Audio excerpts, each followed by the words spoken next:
That was a good one, wasn't it, that book? I hope you think so anyway. I hope you've had a nice weekend too. Let's begin. Fiction acquaints us with unfamiliar lifestyles. It seems to let us know people in a more profound way than do more objective, zoomed-out descriptions, such as, say, the lower middle or working class in rural areas of the American South in the mid-70s to early 80s period. You always knew such lives existed before, but this more personal, intimate acquaintance with them is only available to you now that you've read this book. Several things about Carver's work serve this acquaintance. But side note, before I get into those, note that we are leaving autobiographical fiction now. It served as our runway, and it allowed us to build up enough speed that we may now, as we are now doing, take to the air. Not that really requires any action from you, but just keep an eye on it and on your concepts of truth and honesty. And also, I hope you're congratulating yourself if you're this far in, because 3 books is no small thing. It's not it's no small thing. I hope you'll reward yourself in a way that you will enjoy. And of course, I'd like to thank you for sticking with me. Now back to how Carver's work serves acquaintance with other lifestyles. Details are an important part of our central thesis that, in the particular, as you know, is contained the universal. Hemingway said, "Experience is communicated by small details intimately observed." Just simple things like what food people eat, how they talk, what jobs they have, their furniture, their technology, what they wear, their names, communicate much. This is quite a basic point. When I made it, I was kind of surprised to realise I hadn't said it before. But it is a good point, and Carver does do it especially well. The densest single sentence I found for an example is, "He came home from work at the sawmill, took some sausage out of the freezer for his breakfast, and popped a quart of 4 roses." He came home from work at the sawmill, took some sausage. I mean, I could do that, like 10 places for that sentence, but you I'm sure can do it yourself. There's other examples too. Like one of them says, this doesn't even really make sense in my mouth because it's so kind of particular to him or to that part of the world. "I was holding down another job nights and we were getting ahead.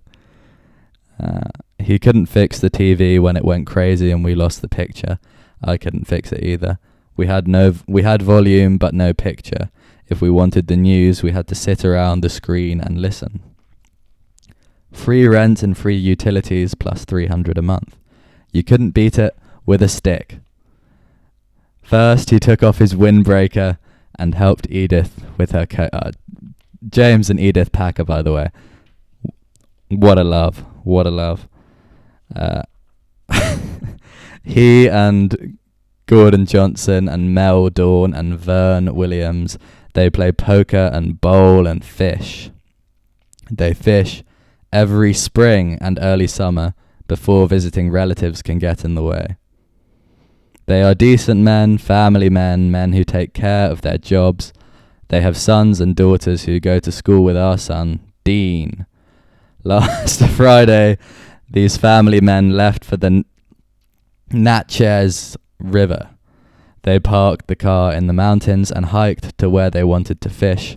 They carried their bedrolls, their food, their playing cards, their whiskey.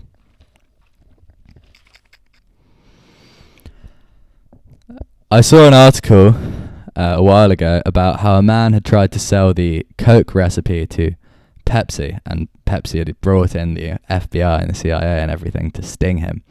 But the interesting thing was this comment below, which said that even if you knew all the ingredients for Coke and the recipe, you still wouldn't be able to create the flavor because their barrels that they use are responsible for so much of the flavor, and you could never replicate the kind of age and experiences being previous holding liquids and material of the barrels. So it's impossible to replicate Coke. I kind of doubt that's true, but imagine it is for the sake of this metaphor, because I think a similar thing happens with Raymond Carver. We really taste the barrel in which his stories were made. And we are products of our contexts. You know, if you grew up with the internet, then you just can't transplant yourself with your personality back 50 years, because you couldn't exist 50 years ago.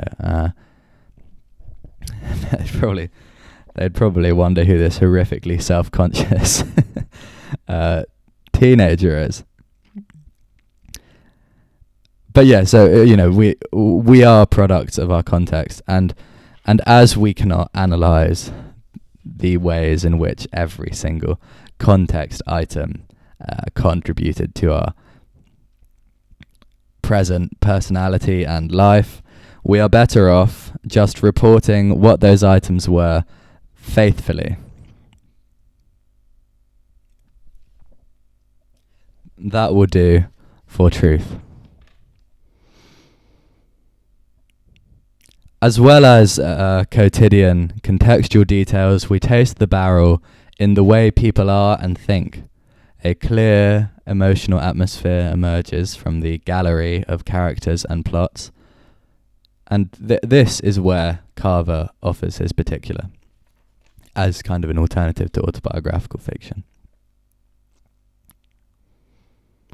Short story collections are particularly apt to serve this kind of self-revelation, because of the number of characters and plots they demand the author create. It's easier to discern the common from many than from few. In Carver's case, the emergent atmosphere is one of smallness, resignation, pain, I'd say, though it's really too large to capture in words. Fiction is one of very few vessels that can carry human honesty and a person in this way. But this isn't exclusive to short stories. It happened in Nevermind 2, our first book, where we felt, maybe frustratedly, that the characters other than Patrick were thinly drawn. David was only cruel, Nicholas only sycophantic, Eleanor only weak, and so on. None had any capacity for good. Even though Eleanor did try to see him and Anne wanted to, they are drawn only as uncaring and a liar, respectively. And of course we know, hopefully as mature adults, well-rounded adults, that this is unrealistic, but it is realistic. It's unrealistic that people would be so kind of one-dimensional and have no goodness in them, but it is realistic that a victim of childhood rape would be unable to conceive of any capacity for good in adults who had failed to help him. Those childhood events imposed limits on his imagination and his sympathy. This is a horrible thing to say, especially about someone so unfortunate, but this is like real brain damage and real kind of psychological trauma we're talking about. We feel how horrible and isolating it is.